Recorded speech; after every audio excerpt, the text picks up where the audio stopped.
Before I begin today's episode, a quick reminder that if you like history, role-playing games, or just generally weird stuff, you have until the end of this month to back the Marginal Worlds Magic Item Deck. This is a collection of 50 system-neutral magic items pulled directly from medieval manuscripts. And like most things from medieval history, it's really fucking weird. But don't just take my word for it. Click the link to the description, or go to the maniculumpodcast.com to check out the sample cards, playtest them yourselves, and bring the magic to your table by the end of the month.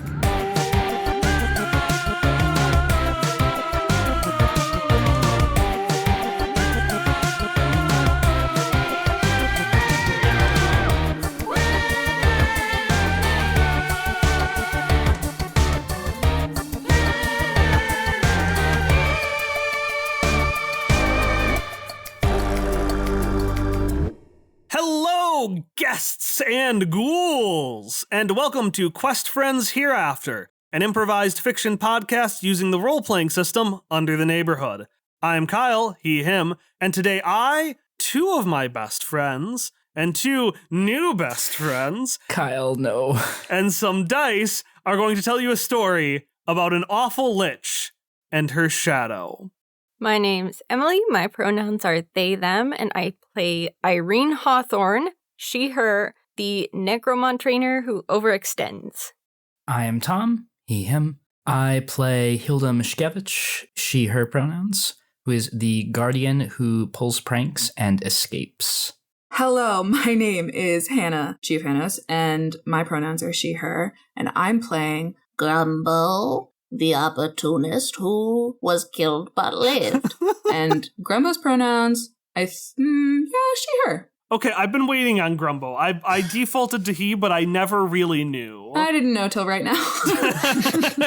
One thing before we introduce our other guests, since Grumbo is an opportunist, you have a move called Loaded Dice. Yeah. Where you roll 2d6 and add your slick and save the result. So could you do that just quickly? Absolutely. That is 6 plus 3 is 9 plus 3 is 12. All right, so you get to hold on to a full success that at one point during the session you can give anyone at any time. And you might be giving it to our last person here today.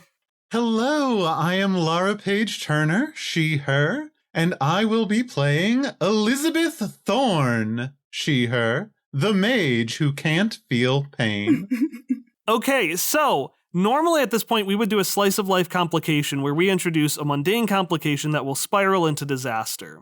However, as we'll learn over the course of this session, our parties here might have conflicts of interest where they might be more keen on having certain characters have complications than other ones.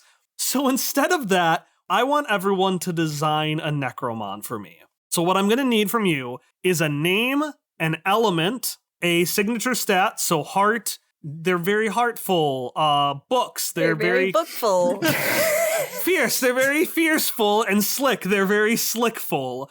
And then finally, just give me like a vague appearance. Who wants to go first with their mon? I have one. Yeah, hit me. This necromon is a little paper towel holder that hops around. On like the little springy part? Maybe. Okay. And, its name is Towel backwards. Towel, so Lawat. Lowat.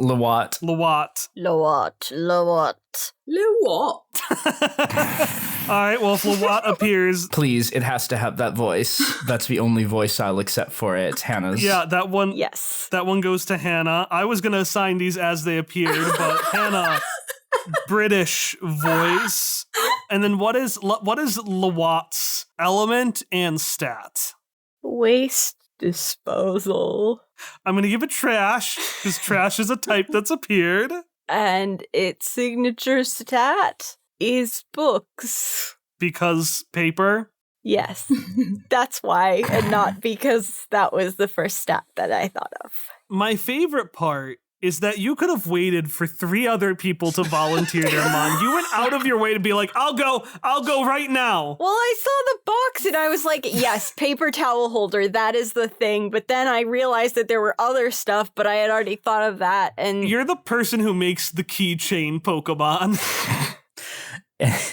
Anyway. Yeah, what's your sync Pokemon for us, Tom? Or is it soap? No, I have a whole plan here. My Necromon is Tiki Walks, because that backwards will be Ikit Claw. Okay. Tiki Walks is a rat with an eye patch and a gun.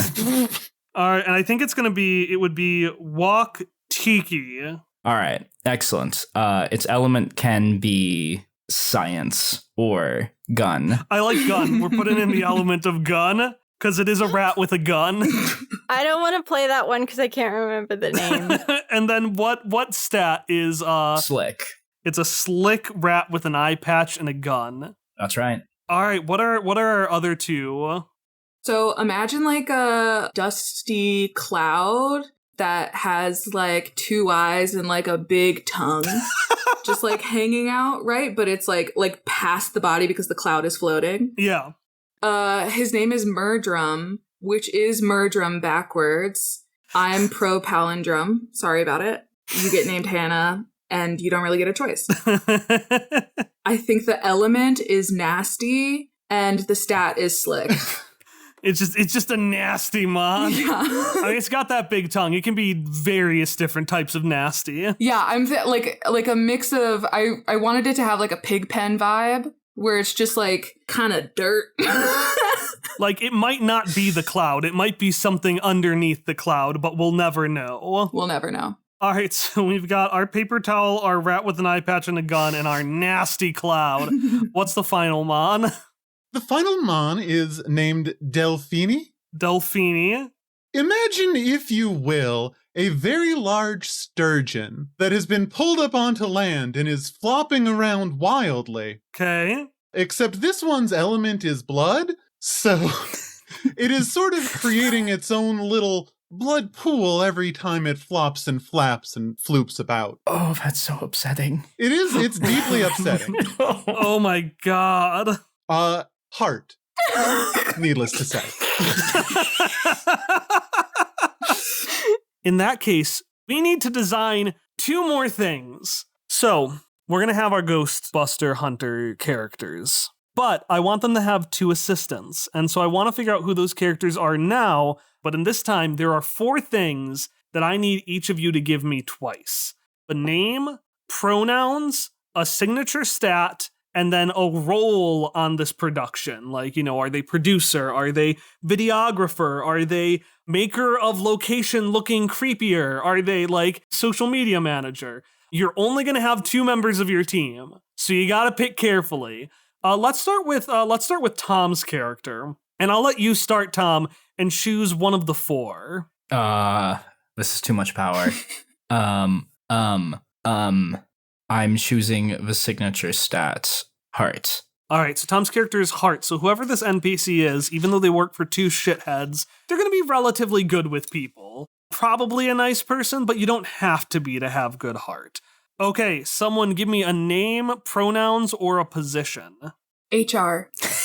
HR for this team of 4 people. Not public relations, HR specifically. I mean, they probably need it. Yeah, true. God, the temptation to just say they go by HR. That's their name also. That's funny. HR Geiger over here. All right, what are HR Geiger's pronouns, Emily? I deeply want this clip out of context. I'm getting, I think, he, him vibes. Okay. HR, he, him, the HR person for this team of 4.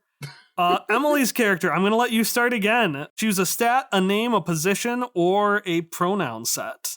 I want to be some type of intern.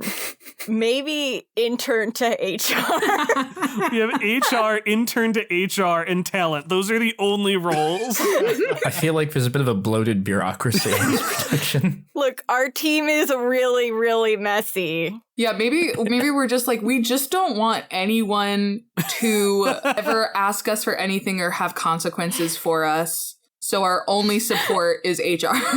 I will say their commitment to a solid HR team will impress Seth Keyhole, vice principal of Valley Middle School. All right, the intern to HR. Someone give me name, pronouns, or stat. Books. He/they. Gleep George. Yeah, it fucking is. Gleep George. Is it hyphenated like it's French? Like Jean-Luc? It is now. It's a family name. Yeah, so I think at this point, we're ready to just get straight into the session because since this is happening at the same time as Kike and Sparky's Adventures in the Titanic, check out last episode, Fright at the Museum, for that. I don't have to tell you what happened since last time because it's happening at the same time and you've got no fucking clue. So I don't like describing things like they're a camera because we're using the spirit of imagination. We don't need to be bound by a camera, except for right now.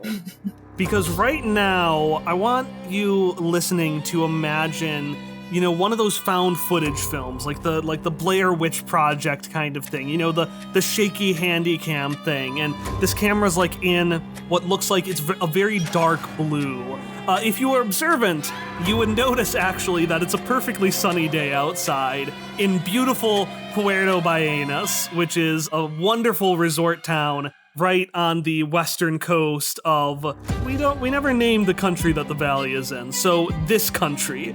But it's made to be all dark. There's like the, you know, grim outline of the like the foggy outline, the shaky camera, and in the distance we see this hulking massive creature, this giant mammal that looks like a fish, a giant whale on two humanoid legs, just two very buff man legs, which are not adjusted to be the size of the whale, they're just man legs on a full whale. And the whale, just a little pitter-patter with its bare feet, looks around. There you go, there you go. And then we just, there's a shot of magic, and there's a go, there you go, there you go. And it starts pitter-pattering with its little feet off into the distance. And that's when we see the two hosts of this show, or at the very least one of them, enter the frame. Oh, this is my cue, isn't it? This is. Is that in character? It is now. Elizabeth Thorne steps in front of the camera as Leg Gay trundles off and presents herself in center frame, as she is very adept at doing. I will go ahead and describe what she looks like. She looks kind of like a desiccated corpse, like you did take a dead lady and you stuck her in a salt mine for 100 years, but then she got up and she put on some very good makeup and straightened her hair and wore a cool little sparkly robe, which you all in the call can see, but you at home have to use your special imaginations for. Oh.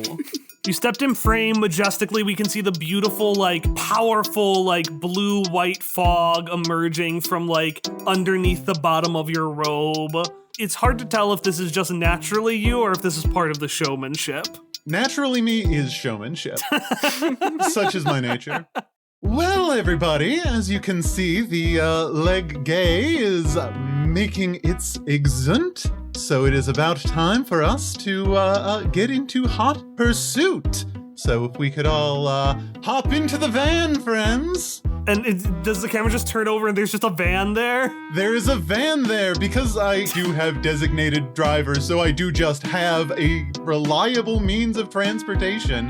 A necrotech-powered van, imagine if you will, like a news van made out of bones, whose engine compartment is also glowing bright blue. That's so deeply upsetting. Like, are the wheels bone? Well, no, they gotta be a little, need to have a little give, so the wheels are cartilage. Yeah, okay, cartilage. That's what I was like, yeah, cartilage. Okay, perfect. That solves it. All right, so yeah, you elegantly rush into the van, and then the camera is just like frantically getting after you. You can almost sense that this camera person, whoever it is, knows that if they don't get in fast enough, you will just leave them behind. From behind the camera, heavy breathing. So you guys said that now that I have my license, I could drive maybe the next time? Is that still like a thing? Next time, yes. Next time. Once you've earned our trust. Oh, So I thought maybe when the last time, this was the next time. I guess not, though. Nope, in the back with you.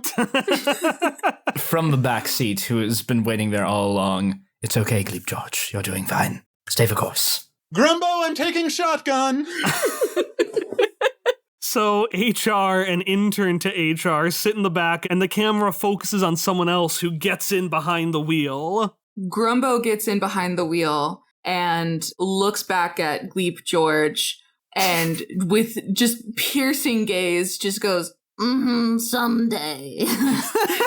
And then you can see, does a quick glance to make sure that Elizabeth's seatbelt is buckled and then slams the accelerator, absolutely peels out. You can see from where the camera is that the person in the front seat, now her name is Grumbo, but she's definitely still hot. I'll let you figure out what that means to you. Yeah, for me, the name Grumbo is hot. Just oozing sex appeal with Grumbo. Yeah, exactly. Half of Grumbo's face dissolves into shadow and streams behind her as she peels out of this parking lot and the wind hits her hair. And, where are we all going? So cool. Grumbo, follow that Necromon. Okay, yes, absolutely. We're going to, we're gonna get it. Elizabeth Thorne slams open the glove compartment button. You know the button that opens the glove compartment? The one that's made out of bone? The one that is made out of bone. And inside the bone glove compartment, there is a actually very nicely organized little Rolodex of cards. And she reaches in and she sort of flips through them with her delicate little fingers and pulls one out and says, Brisador. Ice, I think, will be beneficial in this instance. And she sort of holds the card up dramatically in front of the camera, and her other hand sort of begins to glisten with ice crystals as the magic sort of pours through her in preparation. And it's important to note that this is a Necromon card specifically that's being pulled out. It is. So I need each of you to roll me something. Grumbo, you're gonna roll me take action to go fast, so that's fierce. And then Elizabeth, what are you trying to do with the ice magic? I am going to try to basically encase the legs of this Legay to, get it to stop so that I can get it. I would say that's probably slick because you're trying to trap it rather than just hurt it. So yeah, roll me cast magic, which is a basic move that only the mage has access to. It's worth noting this is going to be twice as effective as whatever it should be. Oh, you're using because you're using the move Magnified magic. Double the effect of a different move being made by your PC. This move must be used before rolling. All right, each of you roll, and then Hannah, tell me your result first, and then Laura, tell me your result. I got a 13 on fierce. Shit. Wowzers. You just tear down. You see a couple of people just jump out of the way as you're speeding down the Malacone. Gleep George is gonna edit it later. It's fine. The Legay, it's pitter-pattering as fast as it can, but its very massive body is quickly coming into frame. And that's when you cast your spell. I cast at an 8. An 8.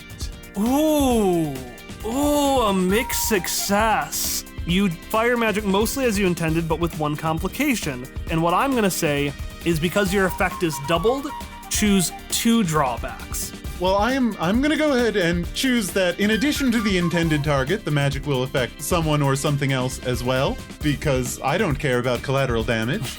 And I am also going to harm myself or get exhausted in the process. I take -1 forward. However, because I don't feel pain, I can just ignore that for a little while. Yeah, you can just ignore that. So the barbs of the ice crinkle as they get stuck in your arm a little bit, but you're so caught in the thrill, as is everybody currently on the Malacone. The whole thing is encased in ice. But Grumbo, you're such a good driver that even as the car skids, you expertly get it to a stop right in front of the Legay, which has been fully encased in ice. I don't even need my net this time. Brilliant work, Grumbo, as always. The ice helped me go fast. Now let's get out there and catch this thing. I mean, it's already caught, but let's figure out how to get it into the van. Intern, Yes, we're getting it into the van. when you say we. I mean, intern is getting it into the van. Go ahead, Gleep George. Do your duty. They stare into the distance for a second, just take a beat, make their way out of the van, slipping on the ice. Yes, no, I'm sure we have all the time in the world. Gleep George is going to throw himself upon the Necromon. Which, by the way, just so you know, for future reference, Laura, is the muscles element. Ooh. An attempt to gain traction on the ice with his little feet, trying to pull it into the van. You just stand there trying really, really hard to move the giant mon, but you're not getting anywhere. It's gonna take a while. They're trying so hard. Trying so hard. They need this on their resume. Even with this cheap B-movie filter, the icy legge still shines against the winter sun. It is freezing to the touch. Like, you know when the tongue gets stuck to a pole, an icy pole? That's just your entire body. No. As you're trying to push back. Lift with your legs, Gleep George. I'm pushing with my everything.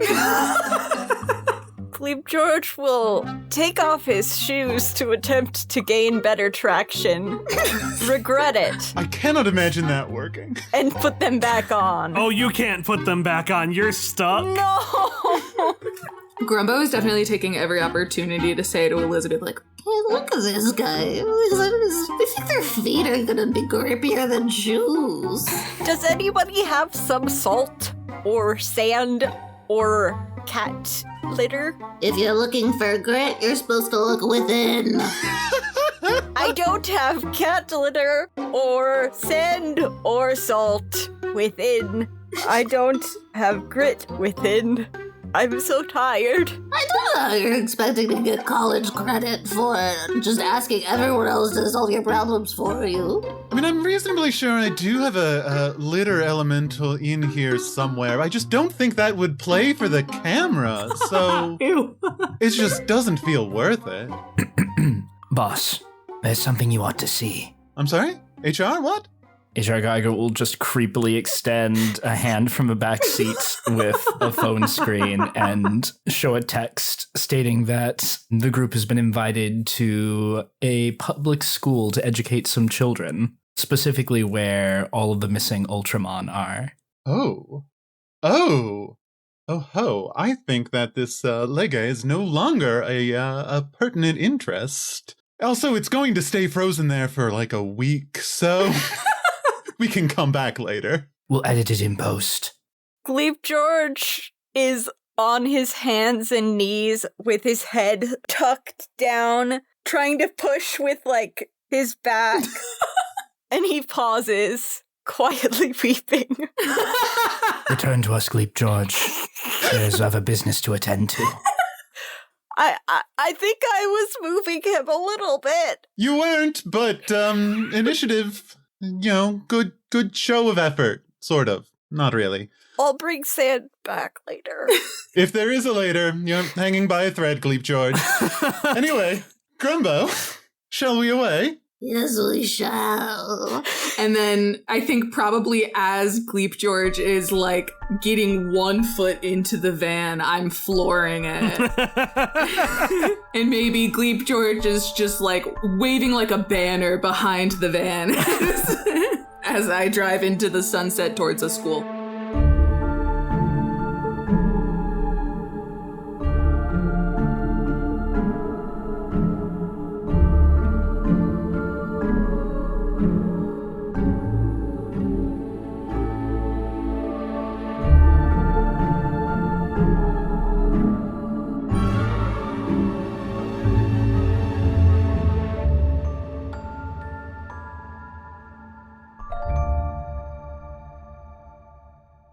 I'm so excited. I'm so excited to see the mage playbook in action because that was a playbook that I made and I was like, I'm never going to use this. And then you come in and you're like, I want to be a mage. I'm like, God damn it. All right, let's trial by fire. I want to make things hard on everyone. 1 second. I'll be back. Okay, great. I can just sit on this absolute gold mine that I have teed up. Yes. Absolutely perfect. Everyone will love it. I love it already. Smooth jazz just started playing out of a radio in this room out of nowhere. Oh my God, it started again. I'm pausing it and I'm unplugging it. I'll be back. I love that it's like... Get out of here, Smooth Jazz. I don't want you. It's like forced elevator hold music. I see nothing wrong with this. This is an absolute win for the production. If Girl from Ipanema started playing randomly for me, I would lose my mind so quickly. Just dum da dum dum dum da dum. That would kill me. I've killed the music and I don't regret it. What is your Necromon? And as you're chasing the whale, which looks very, very innocent, a little Grumbo's Tips subtitle thing appears and it says, Leggae are very similar to whales, which, while they may look innocent, are ferocious creatures who are prophesized to explode from a volcano and flood the world again someday. That is foreshadowing that I put in a previous episode, and I just want to occasionally remind people that the whale apocalypse is in fact coming. Next to the little Grumbo's Tips, maybe there's a little like chibi Grumbo winking like animation. And yet somehow instead of being cute, it's just hot as well. It's a very hot chibi.